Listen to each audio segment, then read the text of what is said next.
You have exactly 72 hours to rip out that driveway, Mr. Chen, or we're filing criminal charges for destruction of HOA property. That's not a threat, that's a goddamn promise.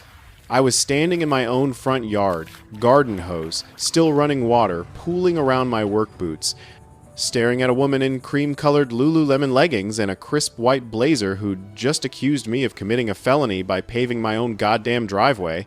Her name was Victoria Brennan, 47 years old, president of Meadowbrook Hills Homeowners Association. Platinum blonde hair pulled back so tight it looked painful, pearl earrings catching the Arizona sun like tiny warning lights.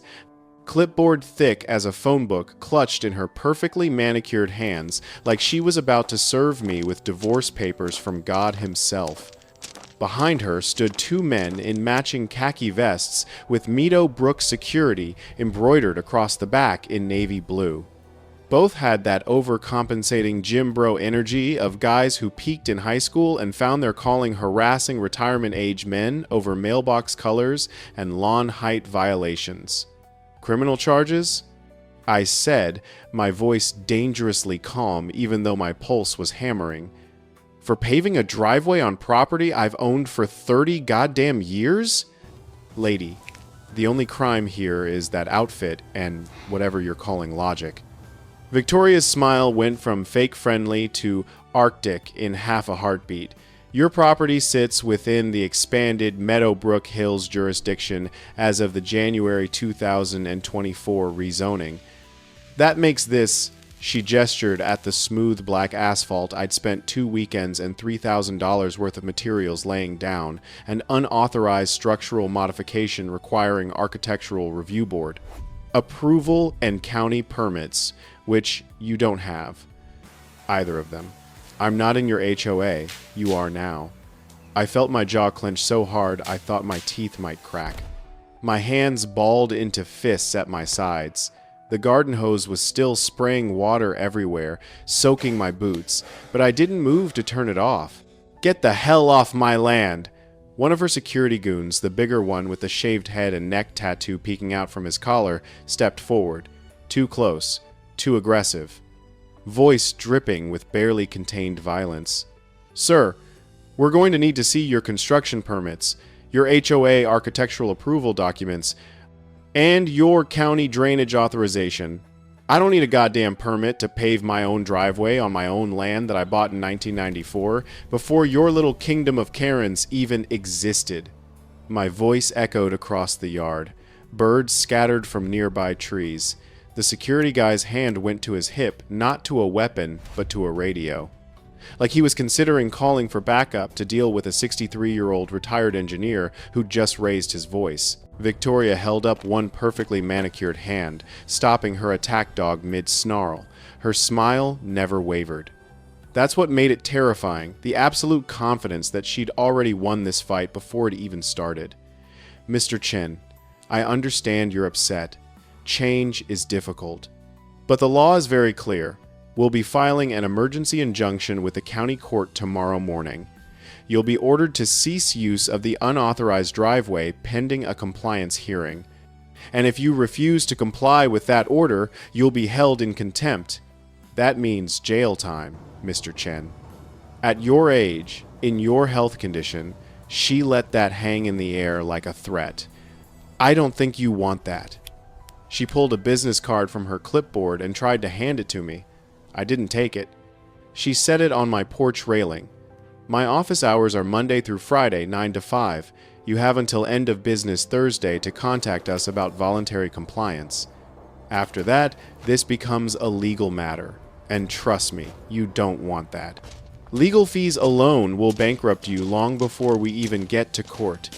She turned and walked back to her white Range Rover like she'd just won something, heels somehow, not sinking into the dirt of my yard. Her security detail following like trained dogs who'd been promised treats.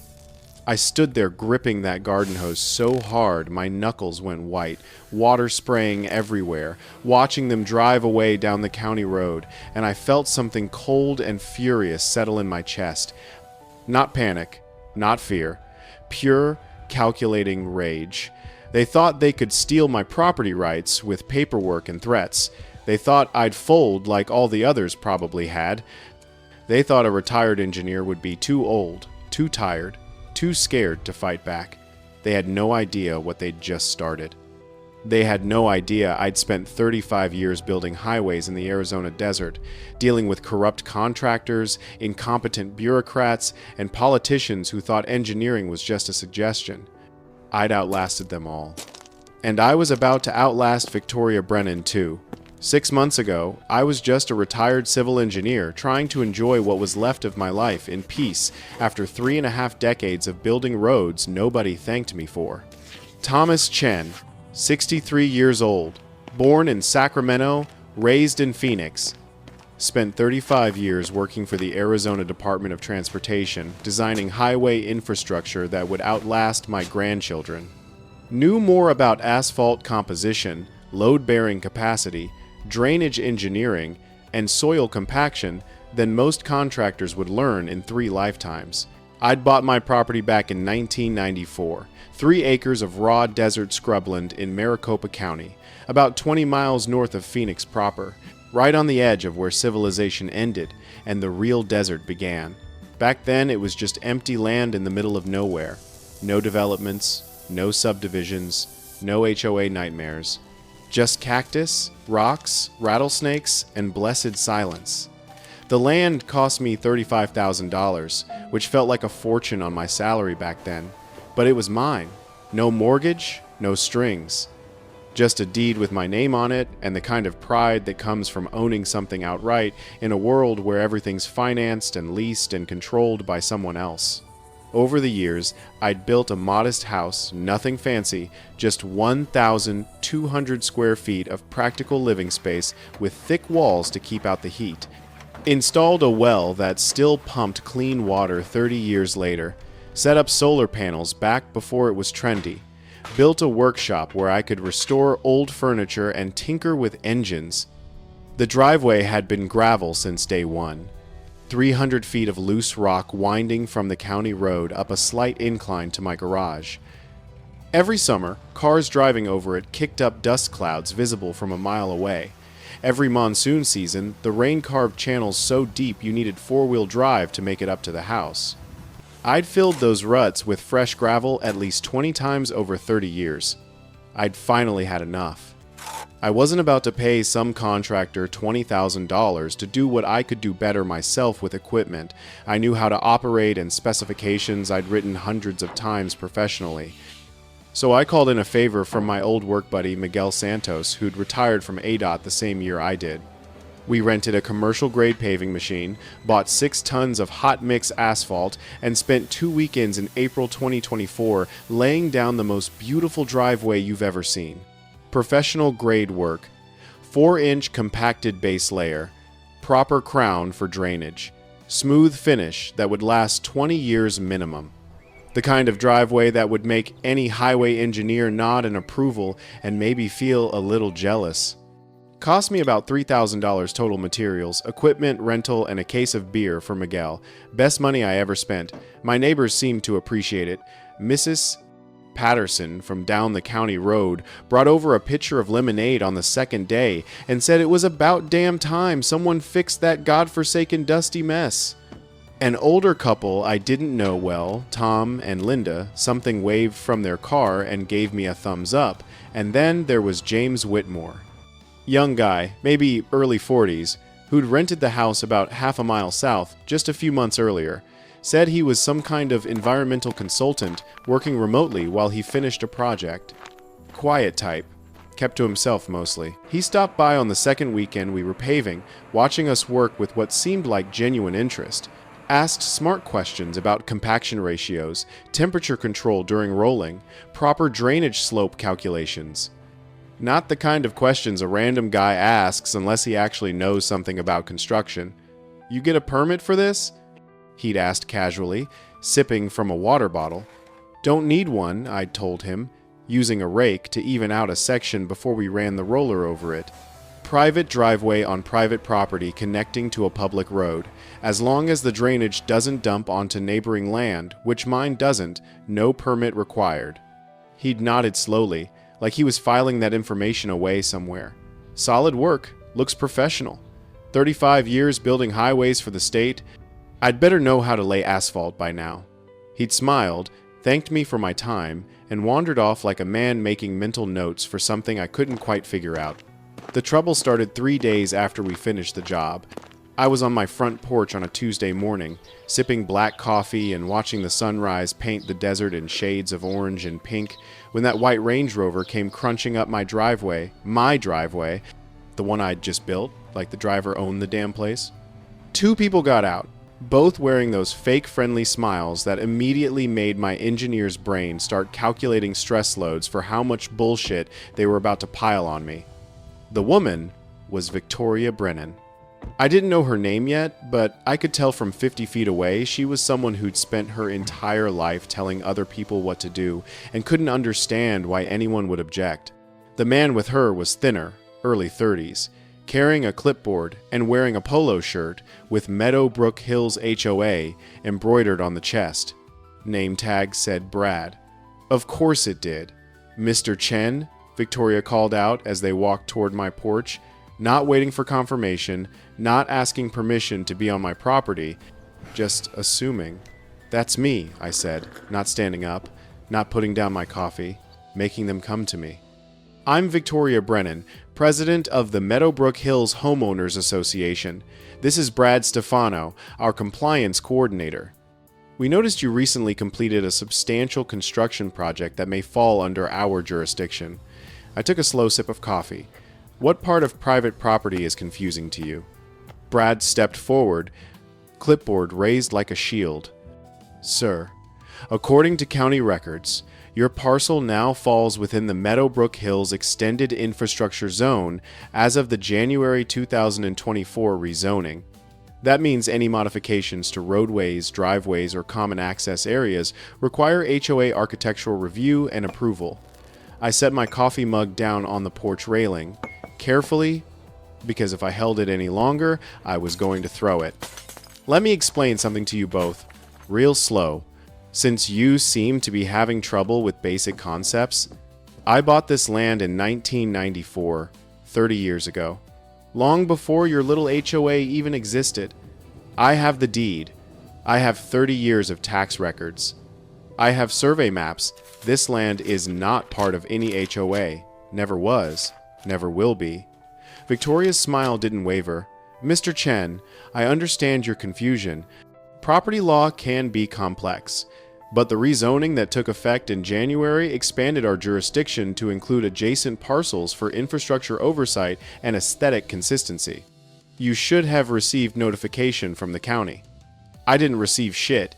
Notification was published in the county recorder's office and on the official planning commission website for the required 30-day public comment period. As a property owner, it's your legal responsibility to stay informed of zoning changes that might affect your parcel. That's how they got you. Bury the notice in some obscure county website nobody checks, wait for the comment period to expire with 0 objections because 0 people saw it, then claim everything was done legally and transparently. So, you're telling me, I said slowly, that you unilaterally decided my property is now under your control, and because I didn't happen to be checking the county website every day for zoning changes, that's my fault? Brad consulted his clipboard. Sir, we're just here to verify whether you obtained proper permits and HOA approval before beginning construction. If you have those documents, we can review them and potentially clear this up quickly. I don't need your approval to build a driveway on my own land. Victoria's expression shifted slightly. The fake smile stayed, but her eyes went cold. Mr. Chen, under Arizona Revised Statutes, Section 33 to 1,242, and Local Ordinance 847B, any paving project exceeding 200 square feet within an HOA-designated zone requires both county permits and architectural committee approval. Your driveway appears to exceed 1,000 square feet. Unless you can produce those documents right now, you're in violation of multiple codes. Get off my property. We're trying to help you, Victoria said, her voice taking on that patronizing tone people use when they think you're too stupid to understand what's good for you. If you cooperate, we can work out a compliance pathway. If you resist, this becomes a legal matter. And I promise you, Mr. Chen HOA legal battles are expensive, lengthy, and we have never lost one. Not once in 15 years. She pulled a business card from her blazer pocket and set it on my porch railing next to my coffee mug.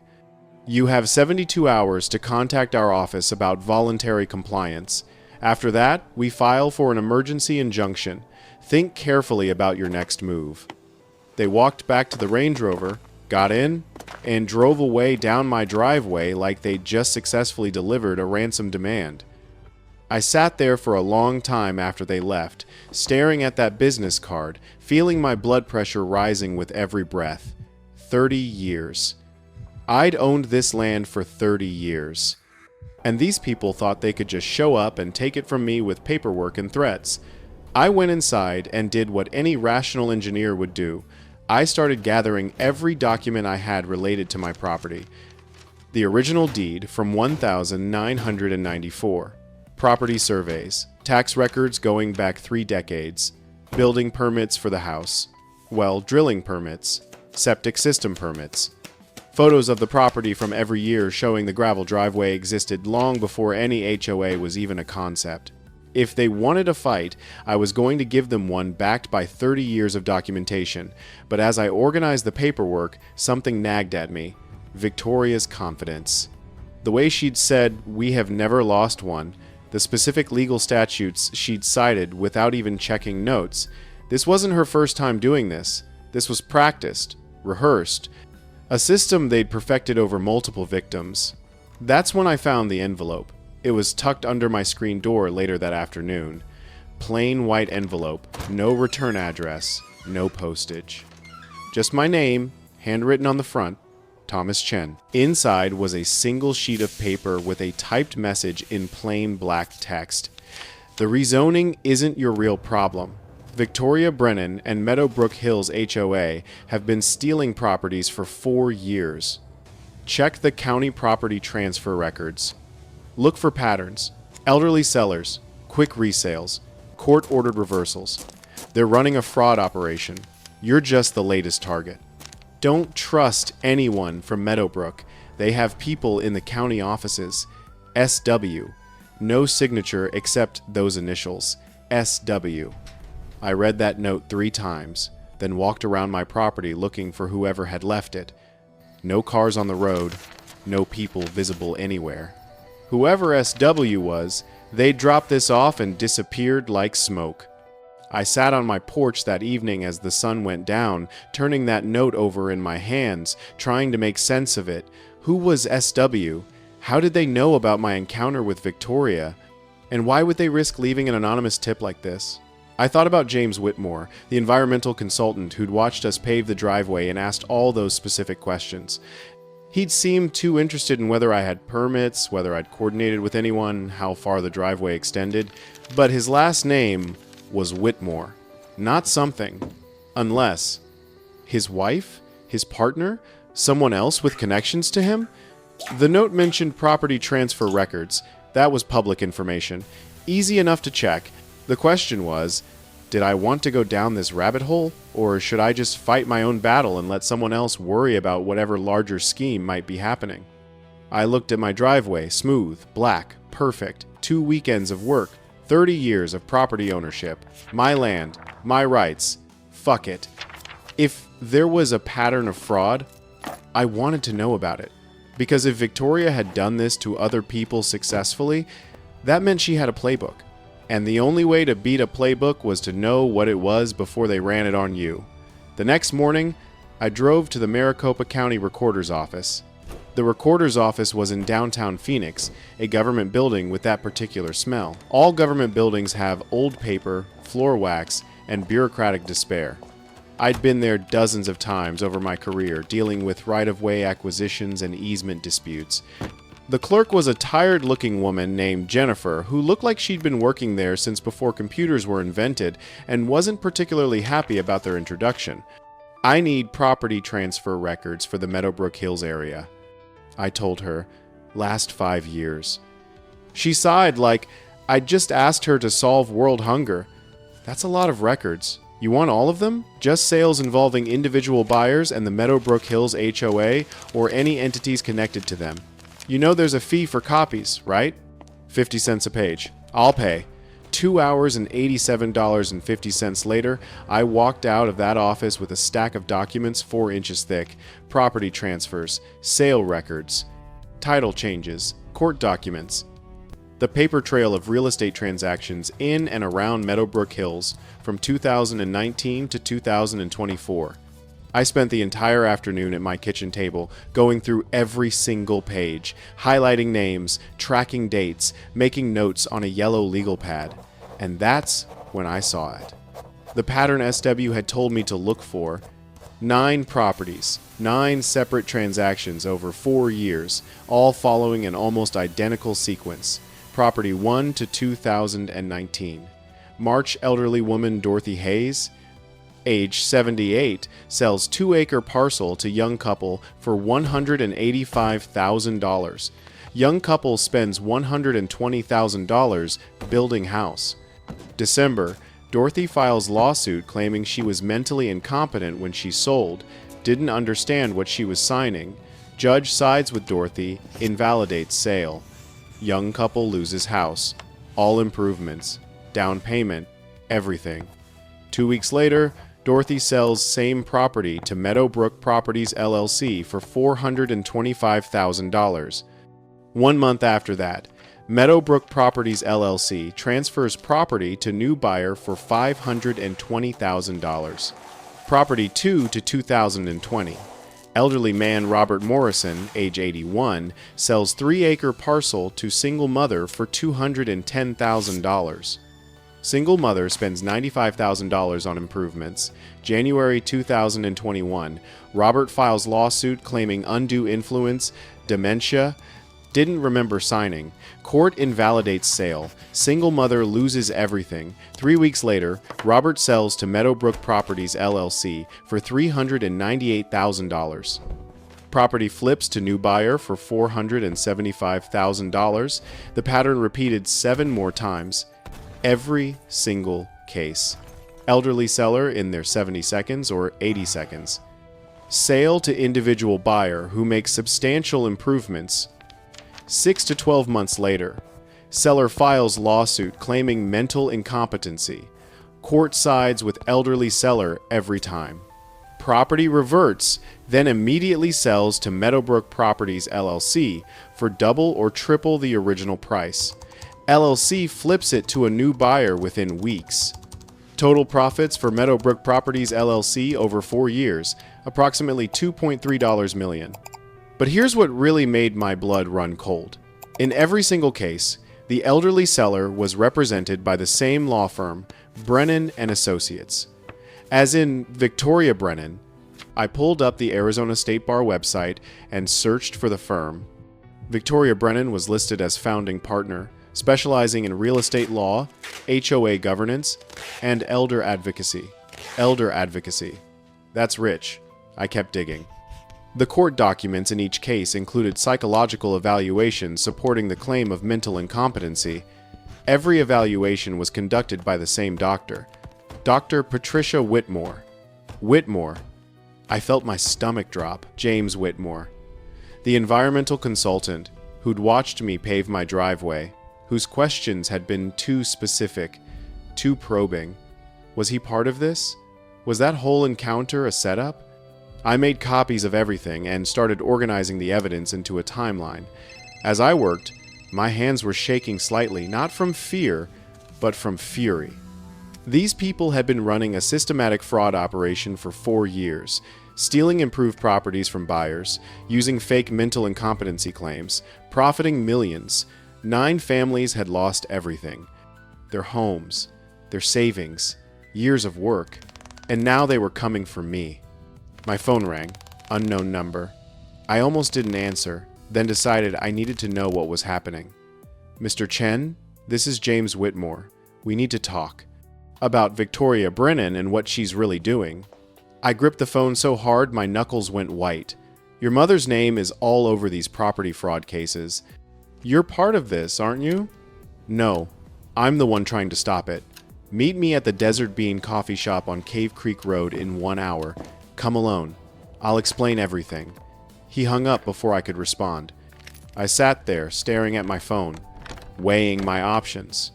This could be a trap, could be intimidation, could be anything, but I'd been an engineer long enough to know that sometimes you have to test the structure to find out where it's weak. I grabbed my keys and headed for the door. The Desert Bean was a local coffee shop, the kind of place with mismatched furniture and a chalkboard menu that tried too hard to be quirky. James Whitmore sat in the back corner booth, wearing jeans and a faded ASU t-shirt instead of the business casual I'd seen before. I slid into the seat across from him. "You've got 5 minutes to explain why I shouldn't report you to the sheriff." He pushed a folder across the table. "Because I've been investigating Victoria Brennan and Meadowbrook Hills HOA for the past 9 months, and you just became my best chance at taking them down." I opened the folder. Inside were documents, surveillance photos, recorded conversations, bank records. Evidence of the same property fraud scheme I'd uncovered, but with far more detail and documentation. "Who are you?" I asked. He pulled out his badge. "Special Investigator James Whitmore, Arizona Attorney General's Office, Real Estate Fraud Division. Dr. Patricia Whitmore is my mother. 6 months ago, we approached her with evidence of what Victoria had been making her do. She's been cooperating with us ever since." I stared at him, processing. Your mother was helping them commit fraud? She thought she was conducting legitimate psychological evaluations for elder law cases. Victoria fed her false medical histories, coached the victims, manipulated the testing conditions. By the time my mother realized what was really happening, she'd signed off on 9 fraudulent competency evaluations. He paused. We offered her full immunity in exchange for testimony against Victoria and everyone else involved. "And you've been undercover as my neighbor?" "Yes." We knew Victoria was expanding her operation. When you started paving that driveway, we saw an opportunity. You're clean, no connection to their network, solid documentation of your property rights, 3 decades of legitimate ownership, perfect target from their perspective. Perfect witness from ours. So you let me walk into this blind? Let me get threatened and harassed? We needed Victoria to act naturally. If you'd known I was investigating, you would have behaved differently. She would have noticed. We needed her to run her standard playbook on you so we could document it. I leaned back, feeling anger and understanding warring in my chest. You're asking me to be bait. I'm asking you to help us stop them from destroying more families. 9 families have lost everything to this scheme, Mr. Chen. You could be number 10, or you could help us make sure there isn't a number 10. I looked at the evidence in that folder. Photos of Victoria meeting with co-conspirators.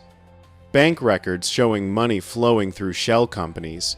Court documents showing the pattern of fraudulent competency claims. What do you need from me?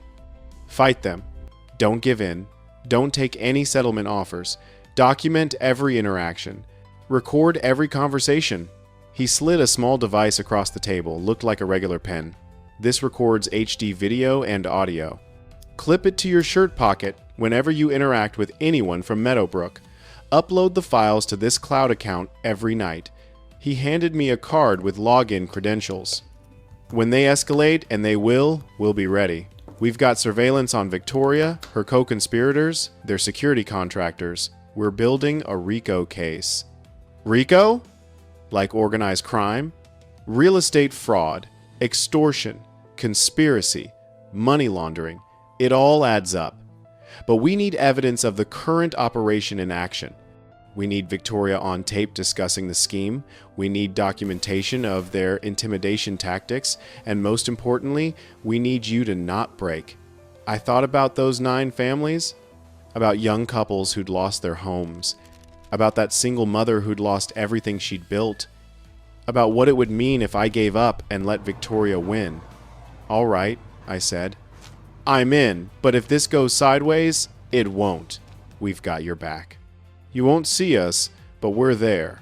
He stood, dropped a 20 on the table for coffee neither of us had ordered, and walked out. I sat there for a long time, staring at that pen camera, realizing I'd just agreed to go to war with people who'd successfully destroyed 9 families without consequence. But I'd built highways in 120-degree heat, survived budget cuts and bureaucratic nightmares, outlasted 3 different department directors who'd tried to break me. Victoria Brennan had no idea what she was dealing with. The harassment started within 48 hours, and it came hard and fast, like they'd been waiting for my response to their initial threat. First came the certified letter from Brennan and Associates law firm Notice of Code Violation, Unauthorized Infrastructure Modification. According to the 7-page legal document, my driveway violated at least 17 different Meadowbrook Hills HOA architectural standards, including improper drainage design. It wasn't, I'd engineered it perfectly. Unapproved materials, standard highway-grade asphalt, same stuff ADI uses. Aesthetic non-compliance, apparently my driveway was too black. Failure to maintain setback requirements, improper crown elevation, unauthorized connection to public roadway, environmental impact assessment not conducted. The fine: $500 per day retroactive to completion date until the violation was corrected. That meant I already owed them $3,500 for the 7 days since they'd first visited. I recorded myself opening the letter with James's pen camera, documented everything, and uploaded it to the cloud account that night. The next morning I found an orange sticker plastered on my front door: property under AOA review, access notice. According to the sticker, my property was now subject to HOA inspection and enforcement authority. Anyone who interfered with HOA officials conducting inspections could be cited for trespassing and obstruction. On my own land, I peeled off the sticker carefully, documented it with the pen camera, and added it to my growing evidence file. Then came the anonymous complaints. Apparently, Victoria had decided that if the HOA harassment wasn't enough, she'd weaponize every county and state agency that had jurisdiction over rural properties. Within 1 week, I received official notices from Maricopa County Code Enforcement, complaint, illegal grading and drainage violations causing water runoff onto adjacent properties. Reality: my drainage was engineered to code, directed all water onto my own land. Required response: submit engineering reports, schedule inspection, provide sworn affidavit. Arizona Department of Environmental Quality. Complaint: improper removal of protected desert vegetation without permit. Reality: I'd removed exactly 3 dead bushes and some tumbleweeds. Required response: submit vegetation survey, prove no protected species impacted, pay $200 investigation fee. Maricopa County Health Department. Complaint: unsanitary conditions and pest harboring creating public health hazard. Reality: I had a composting bin, properly maintained, that attracted exactly 0 pests. Required response: allow health inspection, submit waste management plan, possible fine if non-compliant. Every single complaint was filed anonymously through county online reporting systems. Every single complaint required hours of my time responding, documenting, proving I hadn't done anything wrong. Classic bureaucratic warfare. Death by 1,000 paper cuts. But I'd worked in government for 35 years. I knew how to write responses that were technically perfect and legally bulletproof. Every complaint got a detailed, documented response with photos, engineering specifications, and expert certifications. Every inspector who came out found nothing wrong and closed the complaint. But each one cost me time, energy, and money for document preparation.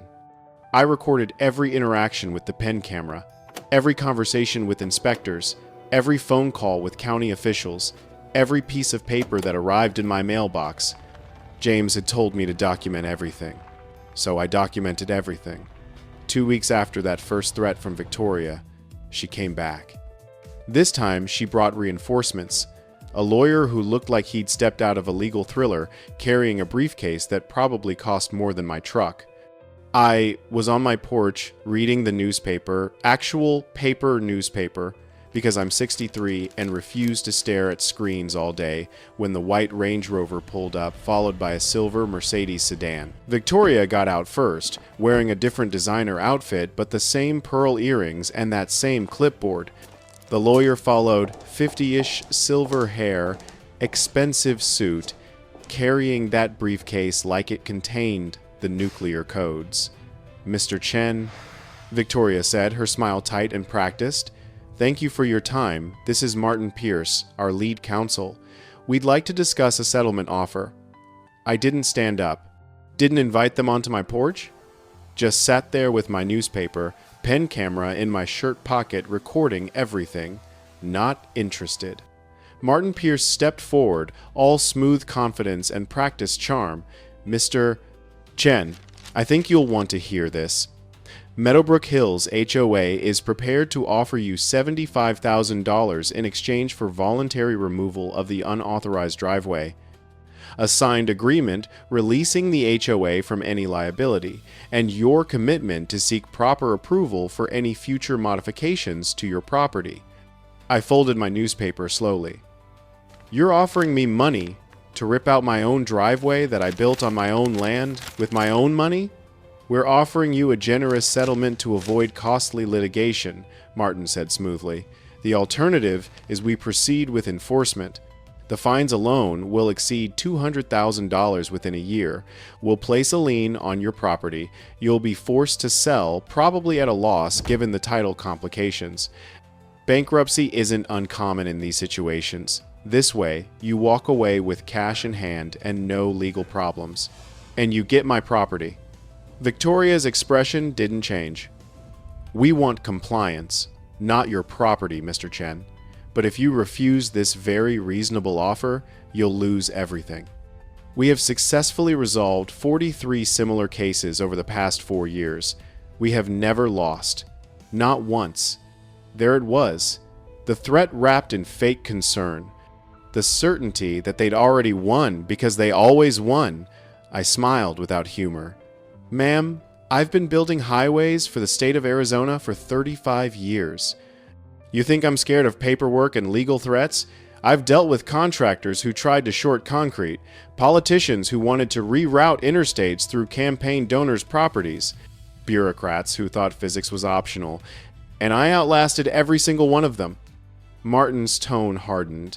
"Mr. Chen, I strongly advise you to reconsider. We have extensive legal resources. We will bury you in motions, hearings, depositions. Even if you somehow win, which you won't, the legal fees will destroy you financially. Take the settlement. Get off my property." Victoria's mask finally slipped. Just for a moment, her eyes went cold and hard. "This is your last chance to resolve this reasonably. Then I guess we'll see each other in court.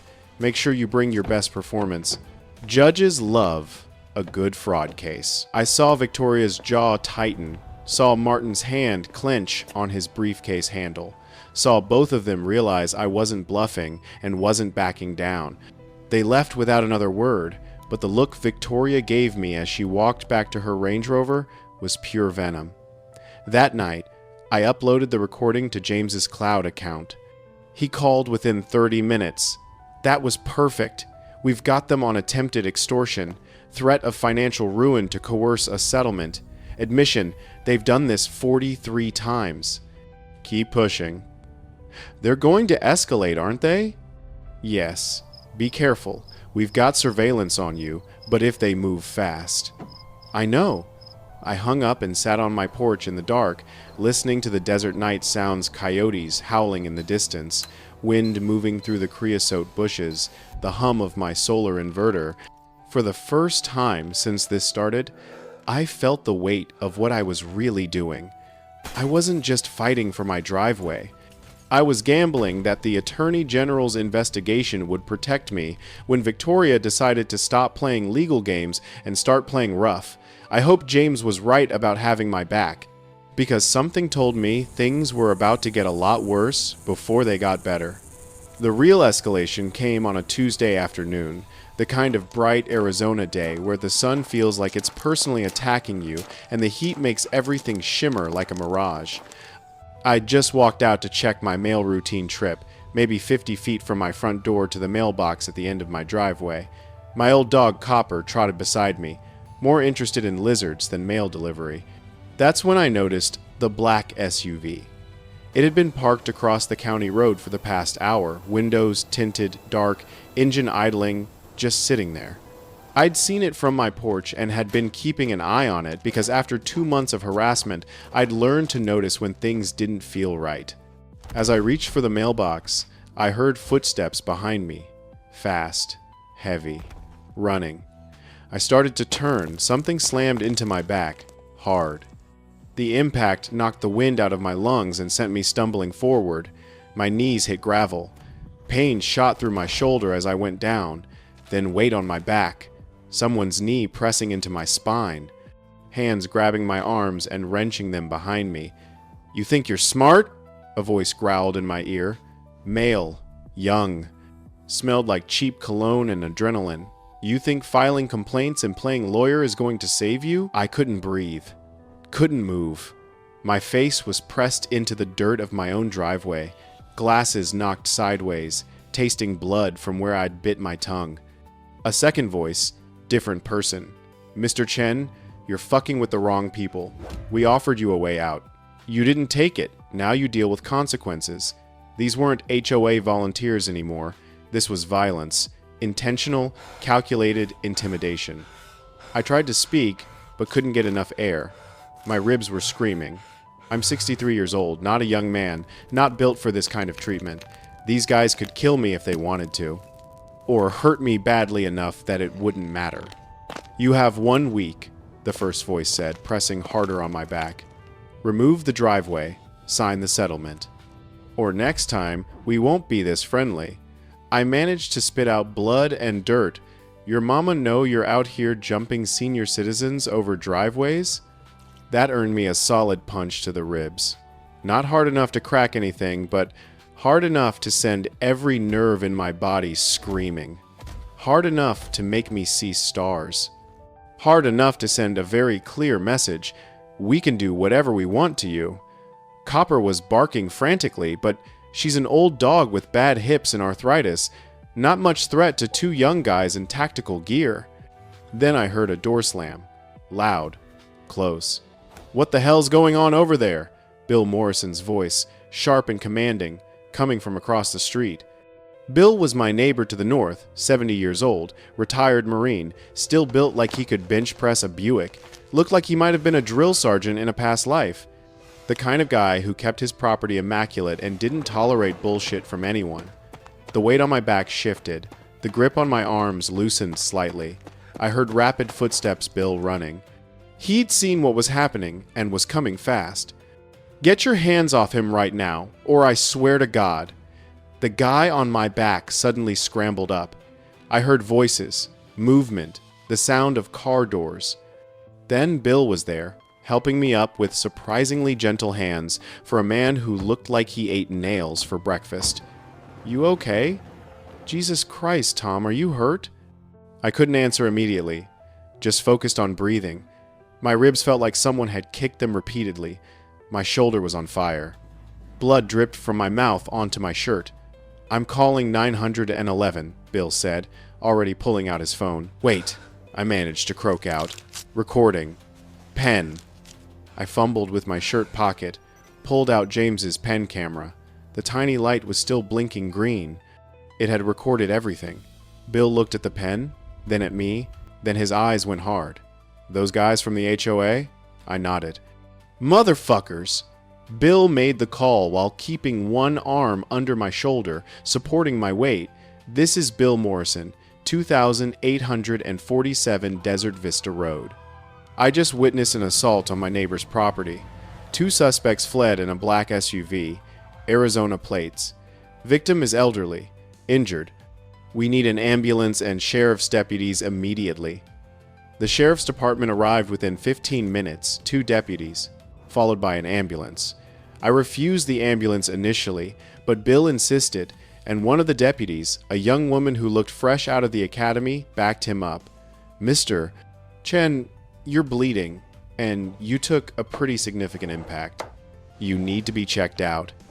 While the paramedics examined me, I handed the pen camera to the older deputy, a veteran with gray temples and the expression of someone who'd seen too much human stupidity. This recorded everything, I told him.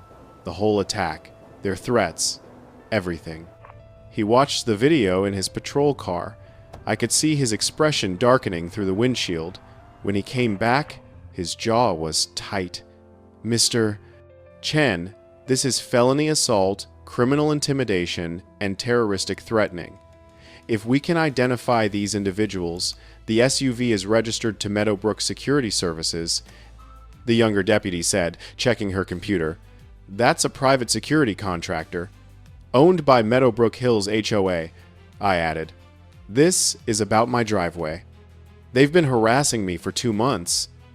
The older deputy's expression went from concerned to angry. They sent security contractors to assault you over a driveway dispute? It's not about the driveway. It's bigger than that. I pulled out my phone, my hands were shaking slightly from adrenaline and pain, and called James's number. When he answered, I just said, "It happened. I got attacked. Deputies are here. You need to come now." James arrived 40 minutes later, but he wasn't the quiet environmental consultant anymore. He was Special Investigator James Whitmore, wearing a badge clipped to his belt, accompanied by 2 other investigators from the Attorney General's office.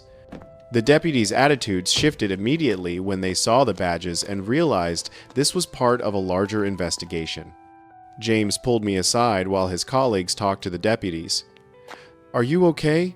Bruised ribs. Might have a cracked rib or two, but I'm alive." I showed him the pen camera. I got everything.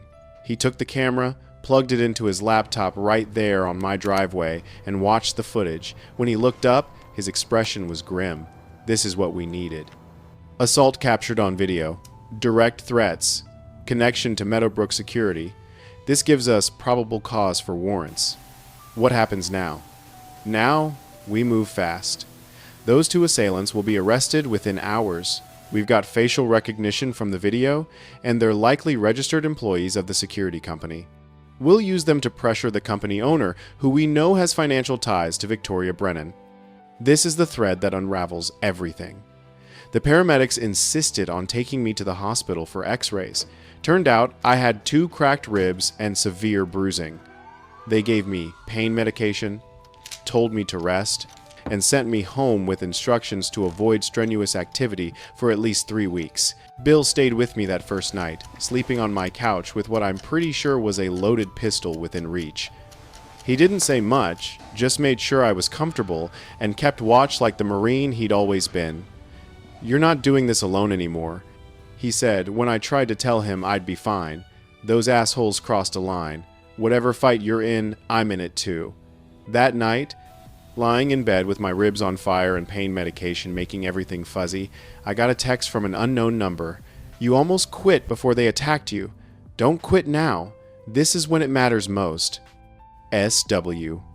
Sarah Whitmore, James's wife, the one who'd been leaving those anonymous notes. She'd been watching this whole thing unfold, keeping me in the fight when I wanted to give up. I texted back, "Not quitting, not now." The next morning, despite the pain, I made coffee and sat on my porch watching the sunrise.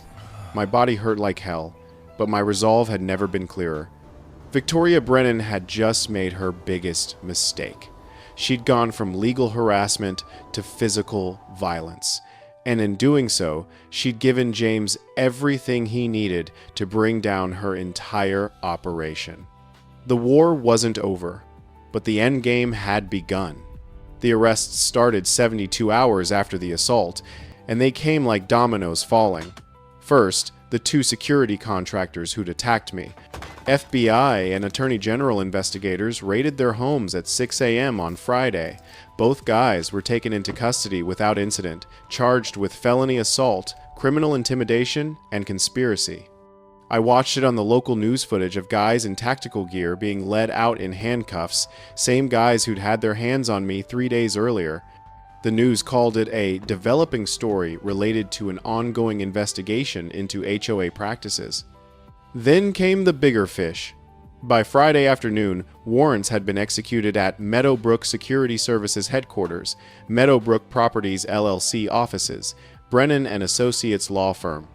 Victoria Brennan's home. I wasn't there to see it, but James called me that evening with an update. We seized everything: financial records, client files, emails, hard drives. Victoria tried to play cooperative, but her lawyer shut that down fast. She's not talking. What did you find? Everything. The property fraud scheme is even bigger than we thought.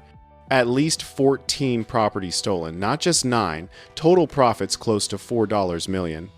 We've got emails between Victoria and her co-conspirators discussing targets, strategy, how to manipulate the psychological evaluations. We've got bank records showing money flowing through shell companies. We've got recorded phone calls. It's all there. When do they get arrested? Monday morning. We're filing federal charges: conspiracy to commit wire fraud, racketeering, extortion, money laundering, assault. Victoria's looking at 20 years minimum. I sat with that for a moment. 20 years. For a woman who'd thought she was untouchable because she'd gotten away with it for so long. What about the families who lost their properties? That's the good news. Once we prove the fraud, the court orders that invalidated those sales can be overturned. The families can get their properties back. It'll take time, but they'll be made whole. Monday morning came with a media circus. I watched from my porch as TV news helicopters circled Meadowbrook Hills and reporters set up live shots outside Victoria's house. The arrest happened at 8 a.m. FBI agents in windbreakers with federal agent printed on the back. Victoria came out in handcuffs, wearing designer workout clothes and sunglasses, her platinum blonde hair pulled back in that signature tight bun. She didn't look scared. She looked furious. Her lawyer, Martin Pierce, the same guy who'd threatened me with financial ruin, was arrested separately at his office. So was her brother-in-law, who owned Meadowbrook Security. So were 3 HOA board members who'd been part of the conspiracy. The local news went wild. Massive HOA fraud ring busted. Real estate theft scheme exposed. Attorney and HOA president charged with racketeering. My phone started ringing, reporters wanting interviews, lawyers from other HOA cases wanting to compare notes, even a producer from a national news program asking if I'd appear on their show. I ignored most of them. This wasn't about me being famous. This was about justice for those 14 families, and making sure Victoria never did this to anyone else. James stopped by that afternoon, looking exhausted but satisfied. Victoria's bail hearing is tomorrow. We're arguing for no bail given her financial resources and flight risk.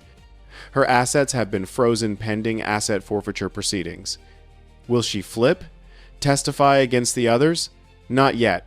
She still thinks she can beat this. But when she sees the evidence at the preliminary hearing, when she understands we have her dead to rights on every charge, he shrugged. People like Victoria don't handle reality well. The preliminary hearing happened 2 weeks later. I attended, sitting in the back of the federal courtroom while prosecutors laid out the case against Victoria and her co-conspirators. The evidence was overwhelming. Emails discussing which properties to target, financial records showing profits from stolen homes, psychological evaluation reports with handwritten notes from Victoria telling Dr.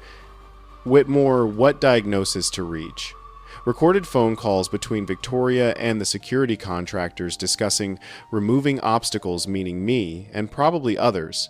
I watched Victoria's face as each piece of evidence was presented, watched her confidence slowly crumble. Watched her lawyer's expression grow more desperate. When the judge ordered all defendants held without bail pending trial, Victoria's mask finally broke. She actually gasped, looked around the courtroom like she was expecting someone to save her. No one did.